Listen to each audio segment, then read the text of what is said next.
All right, hi everybody and welcome. So I decided to do, 37 as well. So I'm going to do 39 and 69 like I said I would do in class, but then 37 was also asked, and I know this is a common one that students have, so I'm going to do 37 as well.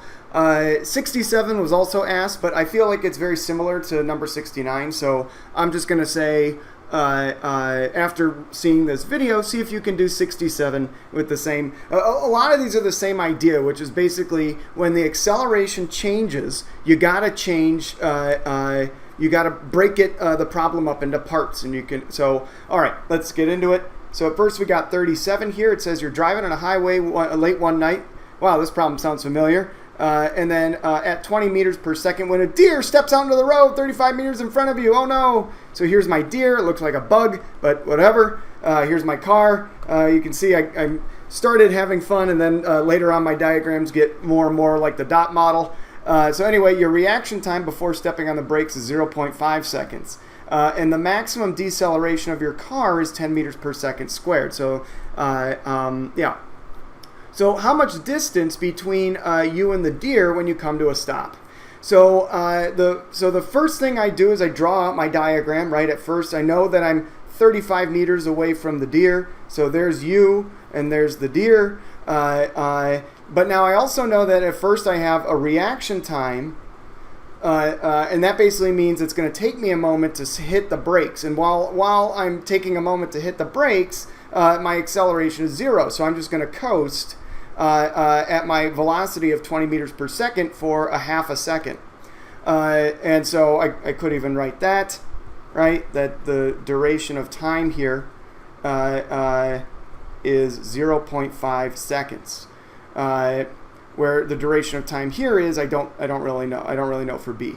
But and basically once I slam on the brakes, so I'm going to coast for a little bit, and that basically means whatever my initial velocity is here is also going to be the same thing as my initial velocity here. So when B starts, so here's A. A is going to start here when I see the deer, and then the final moment is when I slam on the brakes, where the final moment when I slam on the brakes is the initial moment for part B. And this is where I slam on the brakes and my acceleration is going to be negative 10 meters per second squared. And then my final moment is going to be right here where I got my final velocity is where I'm at rest. And it seems like they're suggesting to me that I will stop in front of the deer, and it's asking how far away from the deer am I going. So my final moment will be when I'm stopped. So basically that's when the final velocity is equal to 0. Okay, so let's see. So I'm going to go with, all right, yeah, let's make so let's find out how much distance we cover for part A, and then I'll see how much distance I cover for part B and see where we go from here. So you could write out a VOVAT for all this, but really if the acceleration is 0, it turns out that you can, the only variables are what we call divot. And then you could use also that the displacement is equal to the velocity times the time. This is basically essentially this equation of what I call beta, but the acceleration is 0, so you just get divot left over. And the velocity is constant, so you just kind of say that it's some velocity. Okay, so my displacement, that's what I'd be looking for, because I want to find out how much ground I cover until I reach the end there. And then, let's see, my speed that I'm moving is 20 meters per second. So this is going to be 20 meters per second. I do this for 0.5 seconds. And so using divot, I can find out how much ground I cover. It's going to be 20 meters per second times 0.5 seconds, and I get a distance of 10 meters. So I've just traveled 10 meters. That means when I'm here, that I'm now a distance. So now my distance is 25 meters away from the deer, right? So I traveled 10 meters here, right? I traveled 10 meters there. So that must mean then if I was originally 35 meters away, it'd be 35 minus 10, and I get 25 meters, and that's why that's over there. All right. So now that I know that, now let's do a VOVAT here to find out. So I'm going to say, all right, VOVAT. And again, my velocity, I just slammed on the brakes for the first time, so I know my velocity is going to be the same here. I'm going to have an initial velocity of 20 meters per second. I know my final velocity is going to be 0. My acceleration is going to be negative 10 meters per second squared. And I'm trying to find out my displacement. So knowing all that, you can think to yourself, what equation would you use to solve this? I'm thinking what I call alpha. V squared equals V naught squared plus 2AD. So my final velocity is going to be 0, so that just goes to 0. So I get left over 0 equals V naught squared plus 2AD. So lastly, I'm going to subtract both sides. Whoops. Move that down. I'm going to subtract both sides by V naught squared. That cancels. So I'm going to get negative V naught squared equals 2AD. And lastly, divide both sides by 2A. So I'm not going to show that. That's what I'm telling you that I'm doing. It's dividing both sides by 2A. And now I can plug in what I know. So I know the initial velocity was 20 meters per second squared. Or sorry, 20 meters per second, but I'm going to square all that. And then the acceleration is negative 10. I should be able to do this in my head. But of course, I'm going to go with the calculator. So I got 20 squared divided by 2 times 10.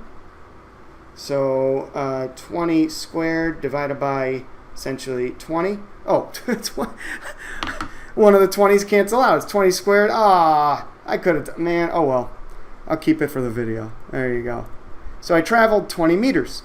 However, that's not what the question's asking. It's asking how far away am I from the deer. So I found out just now my displacement is 20 meters. I know that I'm 25 meters away. So that must mean then my displacement from the deer, which I'll say is from here to here, is going to be 25 minus 20. It's going to be the difference between those things.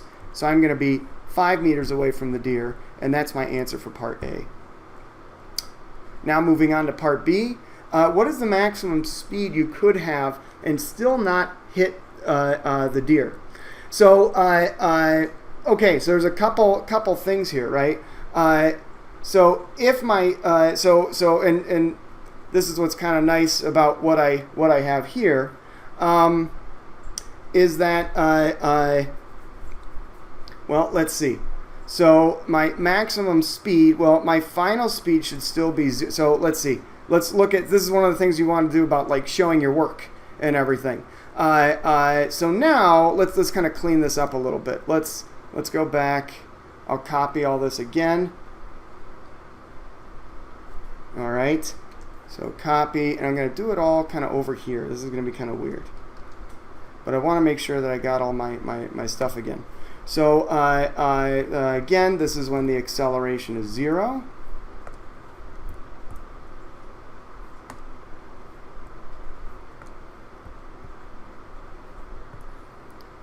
All right, sorry about that. I had to restart my OneNote. So this is where the acceleration is 0 for part A. And then this situation is where the acceleration is negative 10. I'll just write A for right now there. And then, so all of this also applies. So I'm going to hold on to this and pull it all over. And so, there we go. So let's see, what changes now? What changes? So this is now no longer, well, my final velocity is still going to be 0 because I want to not hit the deer. So now we're saying, though, that I make it all the way, you know, just before I hit the deer. So that's where that is right there. And so, all right. So I'm going to delete all this. This is still 35 meters away. What the heck? Sorry, I keep having to restart this thing. And so there's my acceleration, my initial velocity. All right, we got all that. I think that's good. All right. And so, okay. So I know this, and now let's see. I'll say that this is some distance that I don't know. So the first part here is some distance that I don't know. I'll call it d1. And then this is a displacement that I don't know, d2. Right, so I got a displacement here and a displacement here. I don't, because here's the thing. When I go faster, right, if I go faster, I'm going to cover more ground in that 0.5 seconds. So that's why now I don't really know what d1 is going to be. It depends on what my velocity is that I'm trying to find. And then d2 I don't know either, because that's going to depend on a lot of things. On this, on how far I went and how fast I'm going. But everything else should be the same. The acceleration at part B is still -10. I'm at rest at the end. And then, let's see, the total distance is going to be 35 meters. So let me just kind of get some equations, get some relationships, and see what I can get here. So we don't know this, but I'm just going to call this what it is, and we don't know this. So I'm going to call these two the same thing because they're the same velocity basically, right? Once again, the velocity that you coast with is going to be your initial velocity at part B. Final velocity is still 0. The acceleration is still this. This is d1 now. So this displacement here, or sorry, this is d2 I'm calling it. So this is now called d2. And then this I'm calling, this velocity I'm going to call v0. We know the time is still 0.5 seconds. So my equation I can get out of this is divot again. So d equals v0 times the time. And again, I know the time. So I'm just going to write d equals 0.5 t, or v0. So I got that relationship. That's one equation that I can use. So how many unknowns do I have here? I don't know this. So I got 1. Oh yeah, this is d1. That's right. This is d1.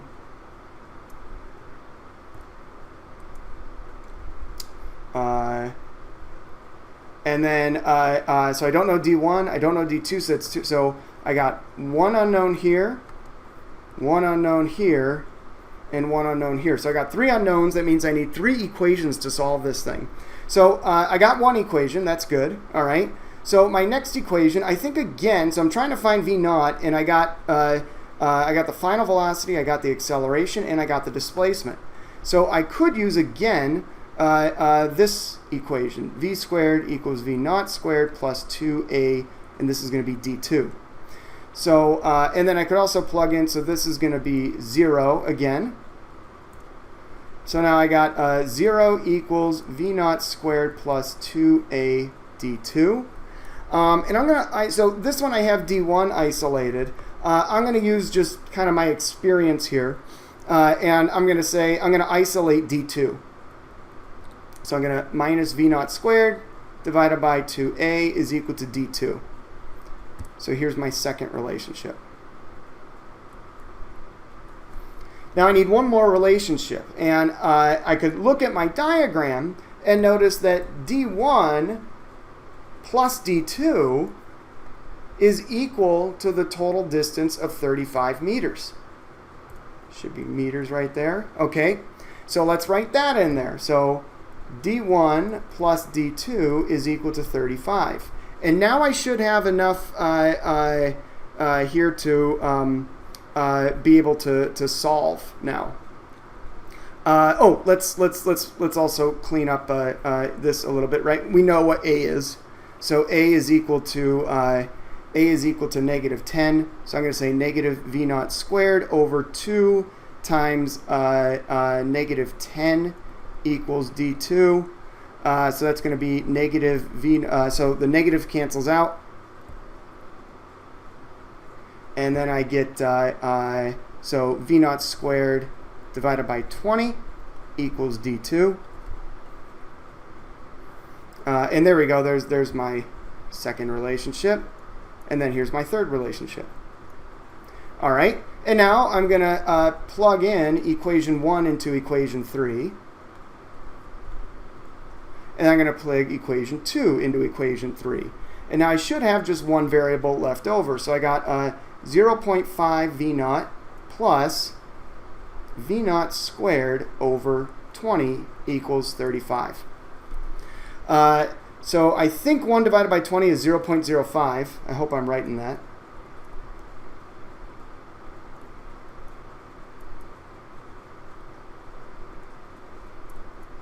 I could get really fancy and divide all this by 5, right? That would make a simpler equation. However, I can also recognize that this is a quadratic now. And then, so, you know, I'll set it up in its proper form. So it's going to be 0.05 v naught squared plus 0.5 v naught minus 35 equals 0.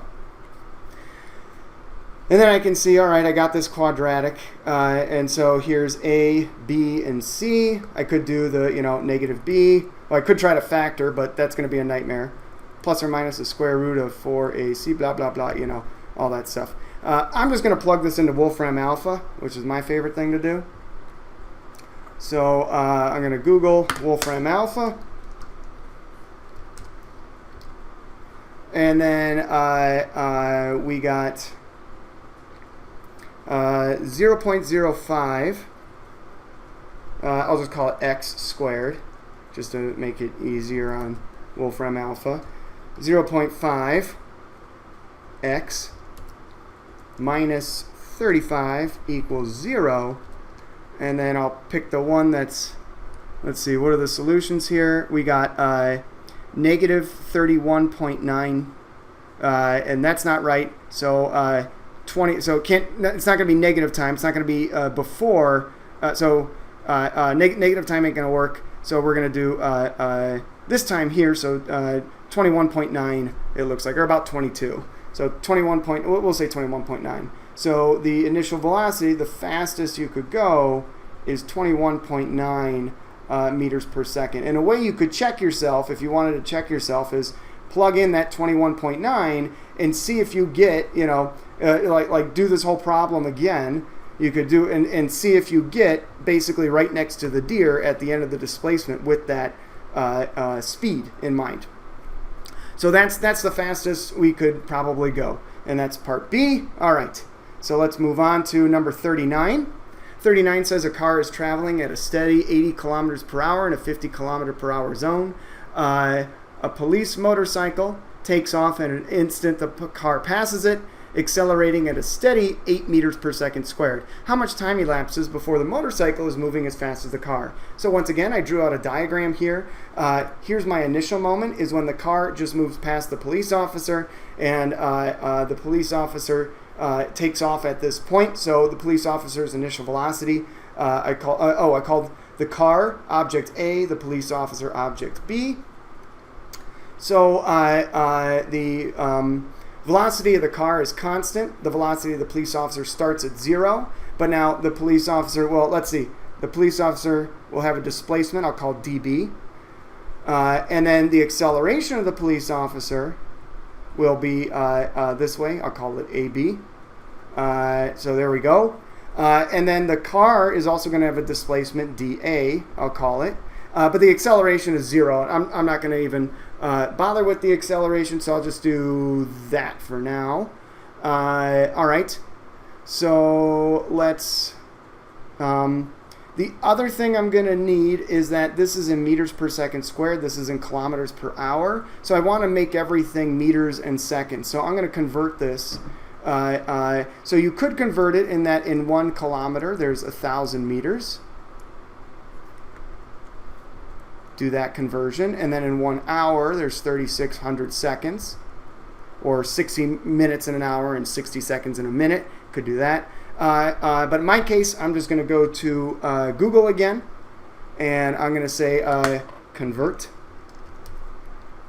80 kilometers per hour to meters per second. It looks like it's already doing that for me, 22.222.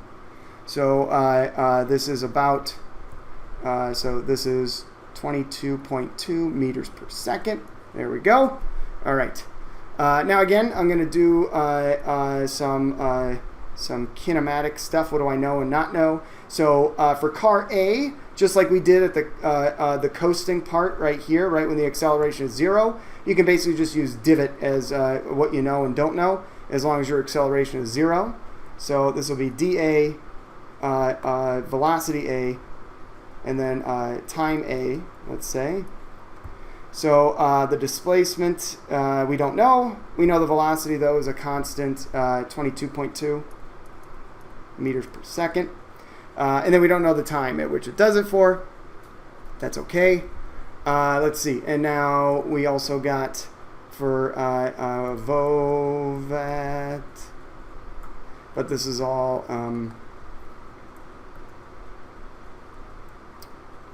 for the COP.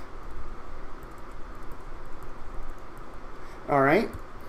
So we know that the initial velocity is 0. The acceleration is 8 meters per second squared. Don't know the displacement and don't know the time. So that's about it. So how much time elapses before the motorcycle is moving as fast as the car? So, and I just made some random point. That's my final moment. So my final moment is here, right? And this I'm basically saying is that these are equal, right? Because they're saying how much time elapses before the motorcycle is moving as fast as the car. Well, that basically means that the velocities are equal. So VB is equal to VA. Final velocity at B would be equal to the final velocity at A. So that's what I'm saying. And that would happen in the same amount of time, because the time it takes, right? The time it takes for the object for the officer, the time it takes for the officer to reach the same speed as the car would be the same.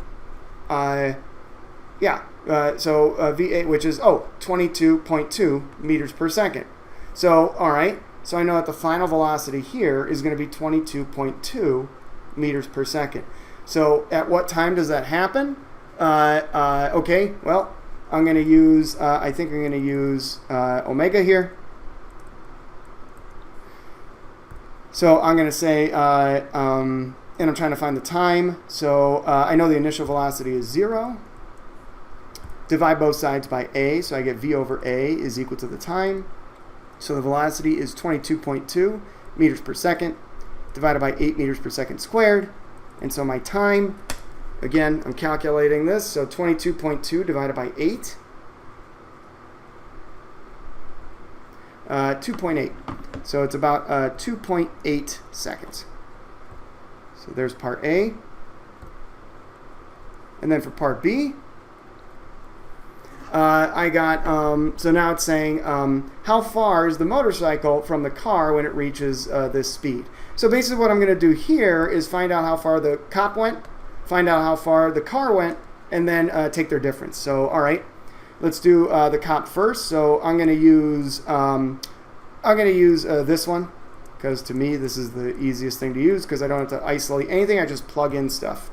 So the displacement of the officer is going to be, well, initial velocity is 0. And then this is going to be 1/2 times the acceleration, which is 8 meters per second squared, times the time, which is about 2.8 squared. All right, and then I'll get a displacement here, so I'll plug that in later. But let's do also now for the car. So the car is going to be divot, right? So that the displacement is equal to the velocity times the time. And I get the displacement is equal to the velocity, which is 22.2, multiplied by the time, which is 2.8 seconds, right? Because that's how long it took for the officer to reach that speed. And then I can get dA here. So now calculating these things out, I'll start with dA. So it's 22.2 times 2.8. I'm getting 62.2 meters. And then for dB, that's going to be 2.8 squared times 4. That's 8 times 1/2, 31.4. And so we still see the cop is behind the car. But now to find out how far away from each other, I'm going to take their difference.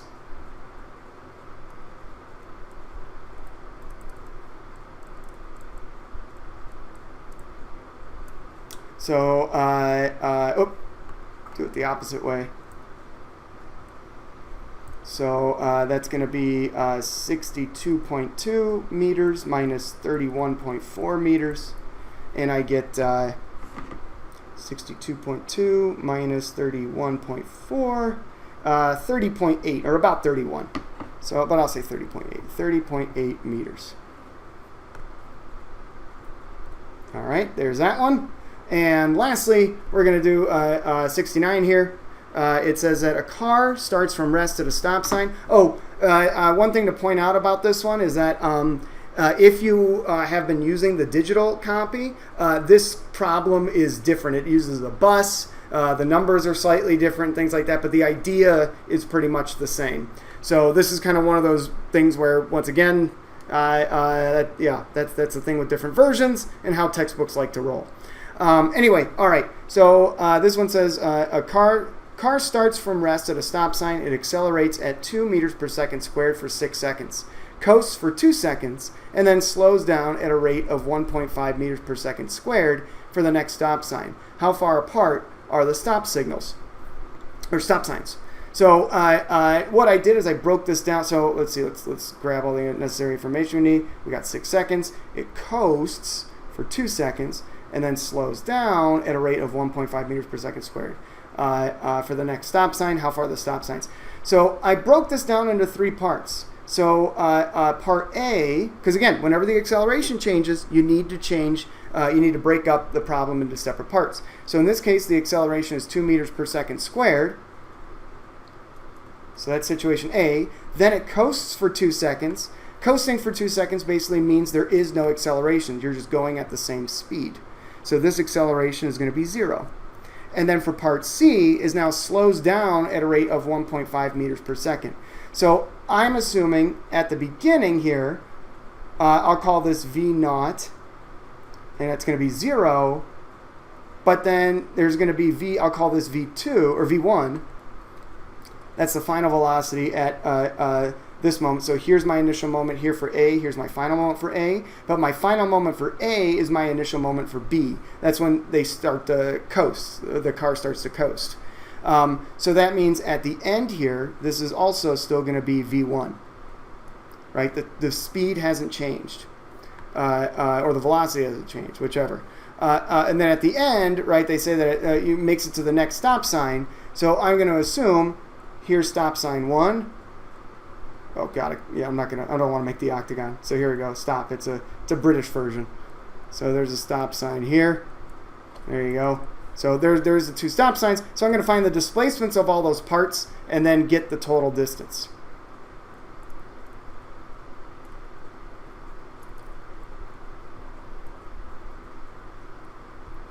All right. So we got that. We got the final velocities there. Oh, and then this velocity I'll call V2 is going to be 0, right? Because you'd want to stop at a stop sign. One likes to think. And again, the final velocity at part B is equal to the initial velocity at part C, which is honestly the velocities throughout because that acceleration is 0. So this is the final velocity here. And then, all right, so let's go. So let's write out our VOVAT for the first one. For part A, I'm going to have a VOVAT. So VO, V, A, D, T. This is VA, so I call this DA. And the distance, I'm skipping around. So let's see. Let's do this. And then we'll have one for part B, but that's just going to be a divot, right? So DB, V1, and then T. I'll call this TA, TB. So again, and then for part C, we get again a VOVAT.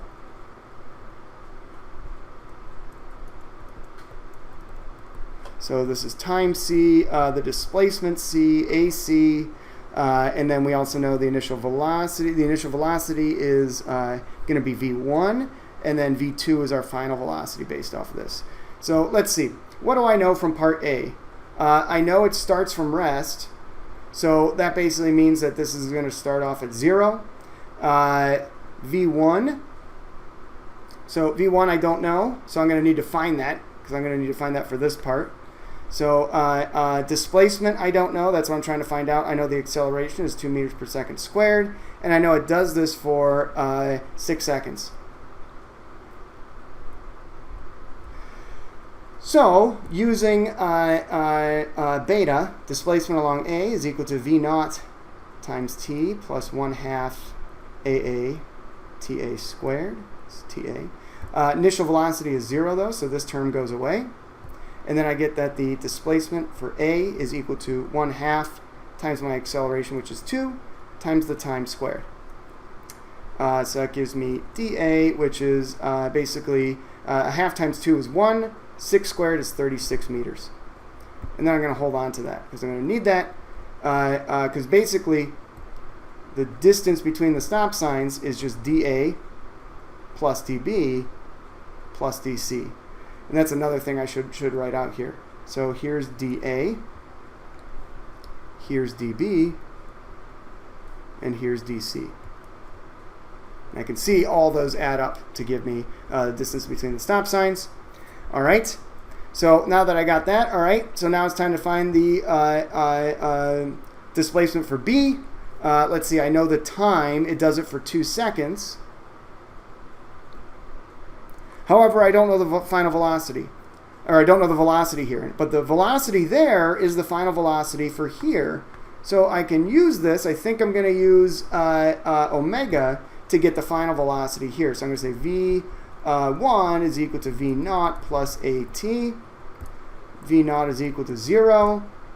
V1 would be equal to, the acceleration again is 2 meters per second squared. The time is 6 seconds. So V1 has to equal 12 meters per second.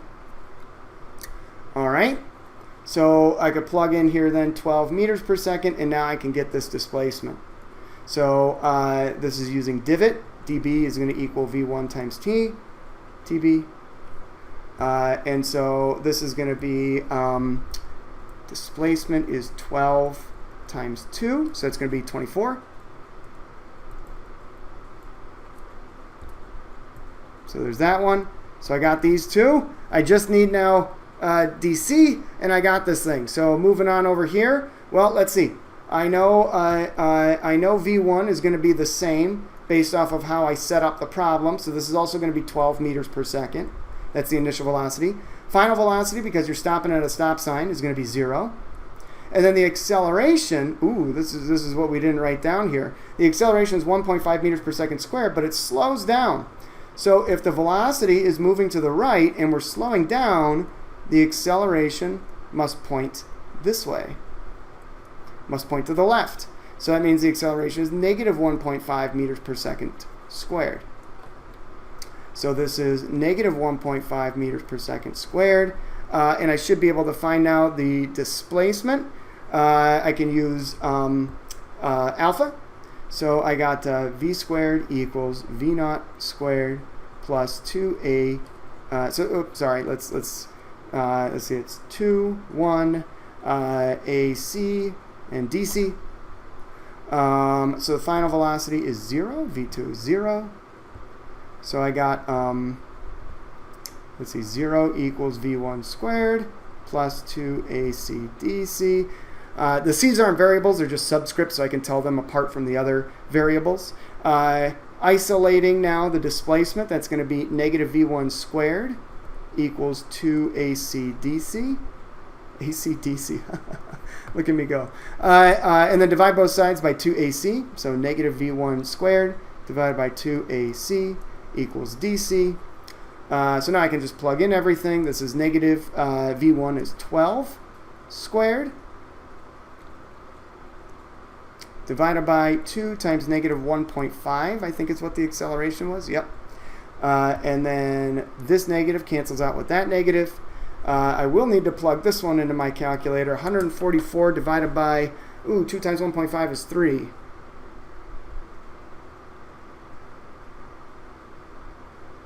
And I'm getting 48. 48. So D is equal to DC is equal to 48 meters.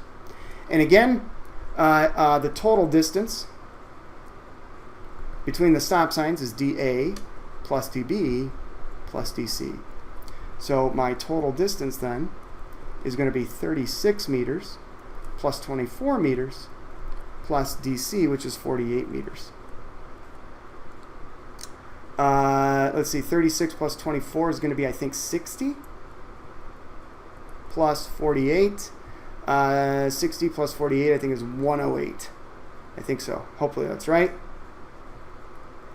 If not, you can yell at me, by all means. And there we go. There's the distance between them there. So again, the big idea between all these, right, was splitting these up when the acceleration changes. When the acceleration changes, you split it up. And this one wasn't that case so much. This one was kind of dealing with two objects instead of just one. But this one also, you split up those things. The other thing I wanted to point out that I forgot to mention is this thing right here. It says in a 50 kilometer per hour zone, it looks like a number. Oh, it must be useful. No, it's not useful. It meant nothing, right? Because it was just telling us how fast the speed limit was. So, but not important. I guess it just tells us that speeding gives the police officer a justification for pulling somebody over. All right. So I hope that helped. All right. See you guys later. Bye.